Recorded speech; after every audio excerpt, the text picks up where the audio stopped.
मेरी सबसे बड़ी दुश्मन के दिवालिया होने के बाद वह मेरी रखा हुआ आदमी नहीं बल्कि मेरी रखी हुई चिड़िया यानी मेरी गोल्डन कैनरी बन गई थी। हर दिन मैं उसे छूता और उसके साथ सोता था। वह गुस्से से उबलती, उसका चेहरा लाल हो जाता, फिर भी उसे यह बेइज्जती सहकर मेरे सामने झुकना पड़ता था। फिर एक दिन मैंने उसे फोन पर किसी से बहुत बेचैनी में बात करते हुए सुना। तो क्या हुआ अगर मैं दिवालिया हो गई हूँ? जो कोई भी आर्यन के बारे में बुरा भला कहने की हिम्मत करेगा, मैं उसका काम तमाम कर दूंगी। नैना पूरी तरह दिवालिया हो चुकी थी। बिजनेस की दुनिया की कभी दबदबे वाली रानी रातों रात कर्ज में डूबी सिंड्रेला बन गई थी। जिन दुश्मनों को उसने अपने रसूख से कभी दबाया था, वे अब उसे और नीचे गिराने के लिए तड़प रहे थे। उन्होंने ताना मारा, मिस नैना, मेरे जूते चाटो और मैं तुम्हें 10,000 रुपये दूंगा, वरना सिर्फ ड्रिंक्स बेचकर तुम 10 जन्मों में भी अपना कर्ज नहीं चुका पाओगी। नैना ने बस अपनी नजरें झुका लीं और शांत गरिमा के साथ वहां खड़ी रही। वह बहुत बेबस और कमजोर लग रही थी। मैं सीधे उसके पास गया, मैनेजर के सामने कैश का एक बड़ा बंडल पटका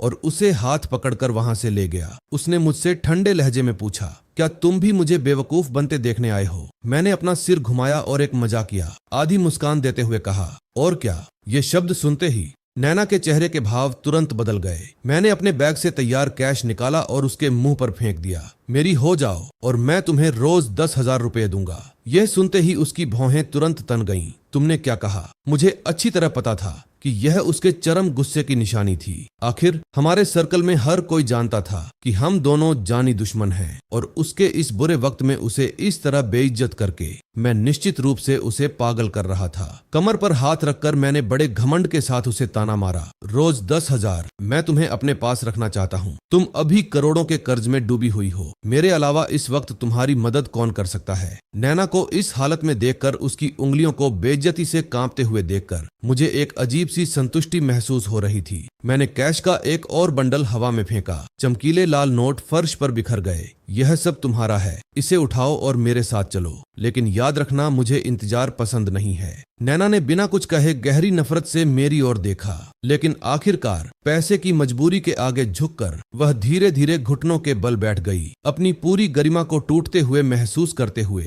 वह जमीन से एक एक करके नोट उठाने लगी। उसकी आवाज भारी लग रही थी, जैसे वह पानी में डूब रही हो। उसने पूछा, आर्यन, क्या तुम अक्सर दूसरों की इस तरह मदद करते हो? मैंने पीछे से उसके सुडौल बदन पर एक हल्का सा थप्पड़ मारा और कहा, अपने मालिक की निजी जिंदगी के बारे में ज्यादा सवाल मत पूछो। यह सुनकर नैना के चेहरे पर और भी उदासी छा गई। मेरी पुरानी कट्टर दुश्मन होने के नाते वह हमेशा मुझे नापसंद करती थी, ज्यादातर इसीलिए क्योंकि वह खुद को छोड़कर बाकी हर किसी को तुच्छ समझती थी। हालांकि मैं अलग था। मैं उसे इसलिए नापसंद करता था क्योंकि लाख कोशिशों के बाद भी मैं उसे पा नहीं सकता था। आखिरकार उसका चेहरा किसी बेहतरीन 3D गेम मॉडल जैसा परफेक्ट था और उसका भरा पूरा सुडौल शरीर ऐसा था जिसे देखकर किसी का भी ईमान डगमगा जाए। मुझे लगा था कि मैं हमेशा छिपकर उससे नफरत करता रहूंगा, लेकिन किसे पता था कि किस्मत मुझे ऐसा सुनहरा मौका दे देगी। वह जरूर भारी कर्ज के दबाव में थी क्योंकि वह पूरे समय मेरे सामने पूरी तरह आज्ञाकारी बनी रही, शायद इस डर से कि कहीं मैं उसे वापस उस नरक में न भेज दूं।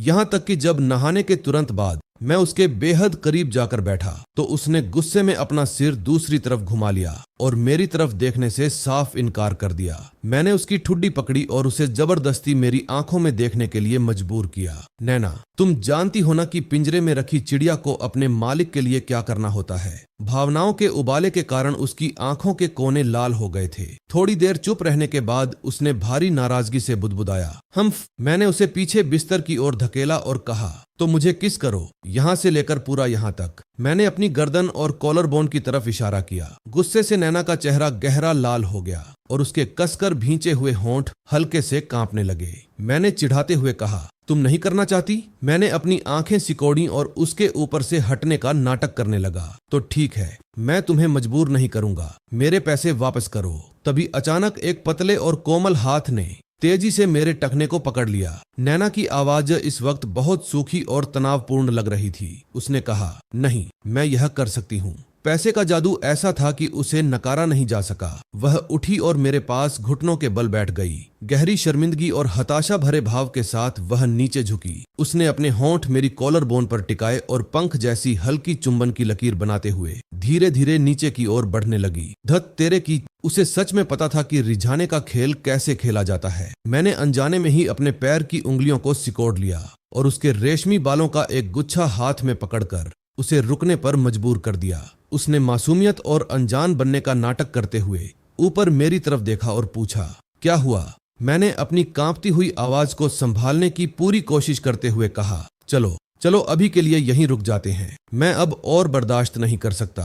ये सुनकर नैना के होंठों पर एक हल्की तिरस्कार भरी मुस्कान आ गई और उसने कहा, ठीक है। हालांकि मेरी अंदरूनी इच्छाएं बहुत तीव्र थीं, लेकिन मेरा असल अनुभव लगभग शून्य था। मुझे उम्मीद नहीं थी कि नैना इस खेल में इतनी माहिर होगी। उसकी बस थोड़ी सी ही हरकत से मुझे हार मानकर रुकने के लिए मजबूर होना पड़ा। शुगर डैडी के तौर पर मेरी इज्जत का कचरा हो रहा था। मुझे अपना अधिकार जताना ही था। अपनी इस रखी हुई चिड़िया को काबू में करने का पक्का इरादा करके मैंने नैना पर कड़ा हुक्म चलाया, जो अभी अभी कमरे का फर्नीचर ठीक करने में लगी थी। तुम घर के अंदर इतने सारे कपड़े क्यों पहने हुए हो? मैंने कड़क आवाज में कहा, इन्हें उतारो। नैना एक पल के लिए ठिठक गई। उसने सिर्फ एक पतली टी शर्ट पहनी थी, इसलिए उसे उतारने पर वह सिर अपने अंडरगारमेंट्स में रह जाती। उसके प्यारे चेहरे पर शर्म की लाली छा गई और हालांकि उसने मुंह से कुछ नहीं कहा, लेकिन उसके हाव भाव में विरोध साफ झलक रहा था। मैंने अपना सबसे मजबूत दांव खेला। अगर तुम मेरी बात नहीं मानना चाहती तो मेरे सारे पैसे अभी के अभी वापस कर दो। और हुआ भी वही। उसने झुंझलाहट में अपने दांत भींचे। जो सामान उसने हाथ में पकड़ा हुआ था उसे अनिच्छा से नीचे रखा और मेरी जीत भरी नजरों के सामने उसने अपनी टी शर्ट धीरे से उतार दी। मैंने उसे ध्यान से देखा और महसूस किया कि नैना का फिगर कितना शानदार और काबिले तारीफ था। सही जगहों पर आकर्षक उभार, जहां जरूरत थी वहां छरहरी काया और बेहद सुडौल और चिकनी बनावट। मेरी इस बेझिझक नग्न नजर के सामने नैना गुस्से से तमतमा गई। आर्यन, उसने झुंझलाहट में मेरा नाम पुकारा, लेकिन कुछ और न कर पाने की लाचारी में वह मुड़ी और खुद को ढकने की कोशिश करते हुए तेजी से बाथरूम में चली गई। मैं तुरंत उसके पीछे गया और देखा कि सिंक से पानी उसके भरे पूरे सीने पर गिर रहा था। उसकी तेज सांसों के उतार चढ़ाव के साथ पानी की बूंदें बदन पर कांप रही थीं। एक ऐसा आकर्षक नजारा जो किसी को भी बहका दे। वह बस यही चाहती थी कि मैं आगे बढ़ूं। मैंने अपने होंठ चटकाते हुए कहा, नैना, यहाँ आओ और मुझे तुम्हें छूने दे। वह तुरंत सतर्क हो गई। इससे पहले कि वह पीछे हटती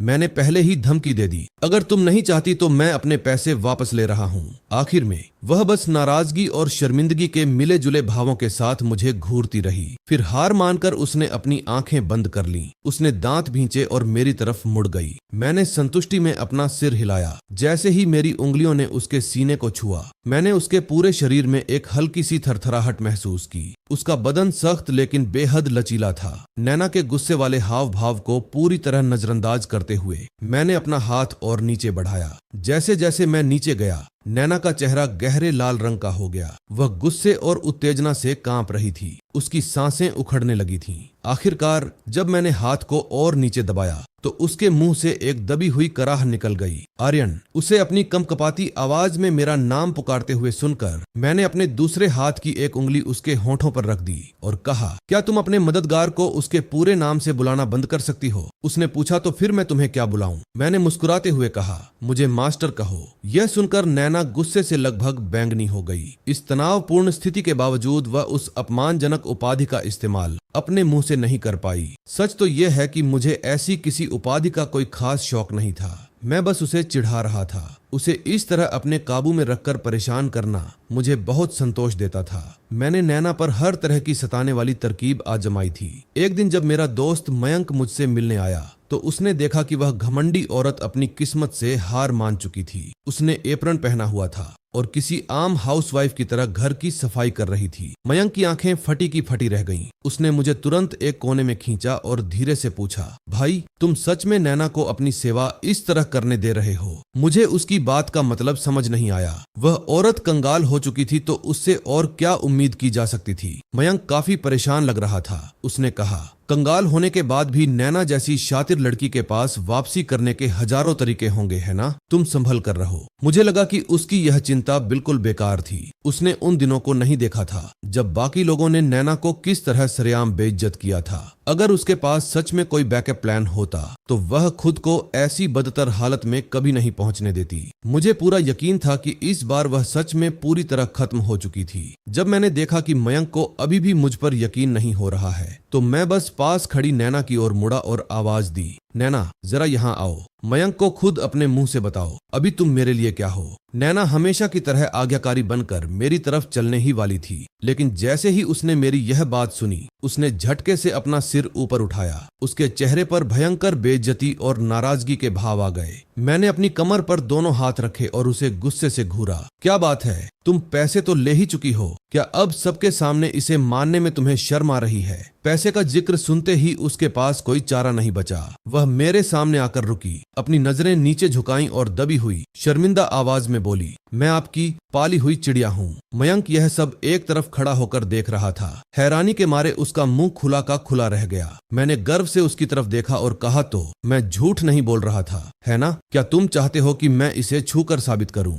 जब उसने मुझे नैना को फिर से छूने के लिए आगे बढ़ते देखा तो वह डर गया और हकलाते हुए बोला, नहीं नहीं भाई, इसकी कोई जरूरत नहीं है। जब नैना अपना काम करने के लिए अंदर मुड़ी तो मकंत ने थोड़ा हिचकिचाते हुए कहा, मुझे अभी भी यकीन नहीं हो रहा कि नैना सिर्फ पैसों के लिए खुद को इस तरह बेच देगी। तुम उससे रोज ऐसा क्या करवाते हो? इस पर मैंने बात को टालते हुए कहा, अब वह पूरी तरह मेरी अमानत है तो वह और क्या करेगी? मयंक ने आखिरी बार नैना की ओर देखा। उसने एक लंबी आह भरी और कहा, छोड़ो यार, अगर नैना के साथ सच में ऐसा है तो तुम्हारी तो बम्पर लॉटरी लग गई है। तुम कितने किस्मत वाले हो, बिल्कुल राजाओं वाली ऐश की जिंदगी जी रहे हो। मेरे दोस्त के जाने के कुछ ही देर बाद पूरे सर्कल में यह बात आग की तरह फैल गई कि नैना मेरे घर पर रह रही है। मेरे कॉलेज के दोस्त ग्रुप चैट में मुझे जोर जोर से टैग करने लगे, आर्यन क्या तुम्हारा दिमाग खराब हो गया है? तुमने सच में नैना जैसी खतरनाक लड़की से पंगा लेने की हिम्मत कैसे की? तुमने आखिरकार उसके साथ ऐसा क्या किया है? भले ही वह कंगाल हो जाती फिर भी वह खुद को नहीं बेचती, है ना? आर्यन, नैना जैसी खूबसूरत लड़की के साथ रह रहे हो, थोड़ा अपनी सेहत का भी ध्यान रखना। वह आखिरी मैसेज देखकर मैं बस अपना घूंट पीकर रह गया। मैंने बाथरूम की तरफ देखा जहां नैना नीचे झुकी हुई बड़े ध्यान से मेरे अंडरवियर धो रही थी और उसे देखकर मेरा मन फिर से गंदे ख्यालों में खोने लगा। नैना को जरूर अपनी पीठ पर टिकी मेरी इस हवस भरी नजर का एहसास हो गया था, क्योंकि वह मुड़े बिना नहीं रह सकी। तुम आखिर वहां खड़े होकर क्या देख रहे हो? मेरी आंखें देखकर उसे तुरंत समझ आ गया कि मेरी नजर कहाँ टिकी थी और उसने शर्म और गुस्से में तुरंत खुद को ढंक लिया। आर्यन, छिपकर देखते हुए पकड़े जाने पर मुझे थोड़ी शर्मिंदगी तो हुई, लेकिन मैं तुरंत अपने शुगर डैडी वाले रॉब में वापस लौट आया। अब मैं उसका मालिक हूँ, मैं क्यों न देखूं? वह सच में खुद को मेरे सामने ढकने की हिम्मत कर रही है। मैंने पूरे हक से कहा, तुम चिल्ला क्यों रही हो? तुम मेरे घर में मेरे पैसों पर रह रही हो, तुम्हारा सब कुछ वैसे भी मेरा ही है, तो मेरे देखने में क्या बुराई है? मैं सिर्फ देखूंगा ही नहीं, जब मन करेगा तब छूऊंगा भी। नैना को उम्मीद नहीं थी कि मैं इतनी बेबाकी से उसके मुंह पर यह बात बोल दूंगा। उसके गले में शब्द अटक गए और उसका पूरा चेहरा गुस्से और शर्म से लाल हो गया। मैं तेजी से उसकी तरफ बढ़ा। क्या मैंने कुछ गलत कहा? तुम इतना शर्मा क्यों रही हो? कहीं तुमने सच में कोई टेक्नोलॉजिकल एनहांसमेंट, प्लास्टिक सर्जरी तो नहीं करवाया है? मैंने मजाक उड़ाते हुए कहा, अगर यह सब नकली और सिंथेटिक है तो मैं रिफंड मांगूंगा। जैसे ही मैंने ये शब्द कहे नैना के चेहरे के भाव तेजी से बदलने लगे, लेकिन जैसे ही आखिरी शब्द मेरे मुंह से निकला उसने अचानक एक अजीब सी तिरस्कार भरी हंसी हंसी। ऐसा लगा जैसे उसने कोई बहुत बड़ा और पक्का फैसला कर लिया हो। उसने बिना किसी झिझक के अपने कपड़े उतारने शुरू किए और सीधे मेरी तरफ बढ़ने लगी। ओह सच में, क्या मैंने टेक्नोलॉजी का इस्तेमाल किया है या नहीं? अगर देखना चाहते हो तो आज जी भर के देख लो। मैं उसे देखकर पूरी तरह हैरान रह गया। मैं बेबस होकर देखता रहा कि कैसे नैना ने अपने कपड़े उतारे और तेजी से मेरे बिल्कुल करीब आ गई। मेरा दिमाग पूरी तरह सुन्न हो गया था। उसने अचानक हाथ बढ़ाया और अपनी पतलून भी नीचे खींच ली। तभी ठीक उसी नाजुक वक्त पर दरवाजे पर जोर जोर से दस्तक हुई। वह दस्तक मेरे लिए किसी जीवन रक्षक की तरह आई। नैना की तरफ दोबारा देखने की हिम्मत न करते हुए मैं तुरंत दरवाजा खोलने के लिए बाहर की तरफ भागा। कौन है? आ रहा हूँ। जब मैंने दरवाजा खोला तो बाहर एक स्टाइलिश और हैंडसम नौजवान खड़ा था जो बेहद गुस्से में पूछ रहा था, क्या नैना यहाँ है? मैंने उसे राघव के रूप में पहचाना, जो शहर के सबसे अमीर राघव परिवार का बड़ा बेटा था। वह और नैना कभी बहुत करीबी हुआ करते थे। अभी अभी अंदर जो कुछ हुआ था उससे घबराकर और तेजी से धड़कते दिल के साथ मैं जल्दी से पीछे हट गया। मैंने उस तरफ उंगली से इशारा किया जहां नैना खड़ी थी और राघव मुझे जोर से धक्का देकर सीधा उसके पास पहुंच गया। नैना ने तब तक अपने कपड़े वापस पहन ली थे, ऊपर एक बाहरी शर्ट भी डाल ली थी। हालांकि उसके हाथ में अभी भी मेरा वही अंडरवियर था जिसे वह धो रही थी। उसके हाथ में वह चीज देखकर राघव की आंखें गुस्से से एकदम खून की तरह लाल हो गईं। उसने चिल्लाकर पूछा, तुमने नैना दीदी को ऐसा घटिया काम करने पर मजबूर कैसे किया? मैंने अपना सिर खुजलाया। सच तो यह था कि मैंने उन्हें यह सब धोने के लिए नहीं कहा था, उन्होंने खुद ही ऐसा करने का फैसला किया था। नैना ने हमारी तरफ देखा तक नहीं, वह बस वापस बाथरूम के सिंक के पास चली गई और नल के नीचे उस कपड़े को धोने लगी। राघव बहुत परेशान होकर तेजी से उनके पास गया और उनका हाथ खींचकर उन्हें दूर ले जाने लगा। नैना दीदी, खुद को इस मामूली लड़के के सामने इतना नीचे मत गिराओ। वह तुम्हें इस गुलामी के कितने पैसे दे रहा है? मैं तुम्हें उससे दोगुने पैसे दूंगा। मैं तुम्हें अभी इसी वक्त यहाँ से ले जाऊंगा। यह सुनकर मेरे पेट में चूहे कूदने लगे और मुझे घबराहट होने लगी। मुझे अच्छी तरह पता था कि राघव का परिवार मेरे परिवार से कहीं ज्यादा अमीर था। अगर पैसों की बोली लगाने की बात आती तो शायद मैं उसका मुकाबला कभी नहीं कर पाता। मैं जल्दी से और बहुत सावधानी से नैना के पास गया और उसे गुजारिश भरी नजरों से देखने लगा। कुछ पल पहले तक मैं बहुत अकड़ में था, लेकिन अब मेरा सारा जोश पूरी तरह ठंडा पड़ चुका था। मैं मन ही मन सोच रहा था कि मुझे उसके साथ थोड़ा बेहतर बर्ताव करना चाहिए था। क्या पता अगर उसे लगता कि मैं बहुत गरीब और हवस का मारा हूँ तो वह राघव को अपना नया मालिक चुन लेती। लेकिन तभी नैना ने मेरी तरफ देखा और राघव से बिल्कुल शांत भाव से कहा, इसकी कोई जरूरत नहीं है। उस पल मेरी पूरी दुनिया जैसे रोशन हो गई। वाह नैना, तुम सच में लाजवाब हो। जिसे मैंने अभी अभी अपने घर में रखा था, उस रखी हुई औरत में भी अपने समझौते को लेकर इस कदर ईमानदारी का जबरदस्त जज्बा था। यह सुनकर राघव को गुस्सा भी आया और चिंता भी हुई। दीदी, उसका तुम पर किस तरह का दबाव है? मुझे खुलकर बताओ, मैं कानूनी तौर पर तुम्हारी मदद कर सकता हूँ। नैना ने बिना विचलित हुए शांति से अपना काम जारी रखा और कहा, मुझ पर कोई दबाव नहीं है। मैंने इस लड़के से पैसे लिए हैं, इसीलिए मुझे अपने समझौते का पूरी तरह पालन करना होगा। ये सुनकर मैं अंदर से बहुत प्रभावित हुआ। वह सचमुच वैसी ही स्वाभिमानी औरत थी जिसका मैंने हमेशा सपना देखा था। उसके अपने बनाए उसूल बेमिसाल थे। मैंने बार बार हाँ में सिर हिलाते हुए राघव से कहा, बिल्कुल बिल्कुल, मैंने पहले ही इसे एडवांस पैसे दे दिए हैं, इसलिए अब तुम्हें यहाँ से चले जाना चाहिए। ये सुनकर राघव को नैना के लिए और भी ज्यादा बुरा लगा। उसने मुड़कर मुझे गुस्से भरी और जानलेवा नजरों से देखा और कहा, तुम्हारी इस मामूली हैसियत से नैना दीदी को कितना ही पैसा मिल सकता है और तुम उसे चंद पैसों का रौब दिखाने की कोशिश कर रहे हो। तुमने उसे कितने दिनों के लिए अपने पास बुक किया है? जहां तुम्हारी औकात खत्म होगी वहां से आगे मैं बढ़ूंगा। मैं यह सुनकर पूरी तरह चौंक गया। पहली बार शुगर डैडी बनने के नाते मुझ में चीजों को लंबे समय के लिए देखने परखने से पहले पैसे देने की आदत अभी नहीं बनी थी। बार में खर्च हुए पैसे मिलाकर मुझे अचानक याद आया कि मैंने नैना के लिए सिर्फ 30,000 रुपये खर्च किए थे, जो मेरे हिसाब से सिर्फ 3 दिनों के लिए ही काफी थे। नैना को भी शायद यह बात याद आ गई। उसकी नजरें साफ तौर पर मुझ पर टिकीं और उसके होठों के कोने धीरे धीरे ऊपर की ओर मुड़ गए, जैसे वह मेरा मजाक उड़ा रही हो। उसने सीधे मेरी आंखों में झांकते हुए कहा, ओह हाँ, मैं तो भूल ही गई थी। मिस्टर आर्यन ने मुझे सिर्फ 3 दिनों के लिए अपने पास रखा था। कल सुबह मैं इसके समझौते से पूरी तरह आजाद हो जाऊंगी, है ना मिस्टर आर्यन? ये सुनते ही मेरे दिमाग में खतरे की भयंकर घंटियां बजने लगीं। लेकिन इससे पहले कि मैं अपनी बात संभाल पाता या कुछ कह पाता, राघव ने उपहास करते हुए मेरे सामने मेज पर अपना एक ब्लैक कार्ड फेंक दिया।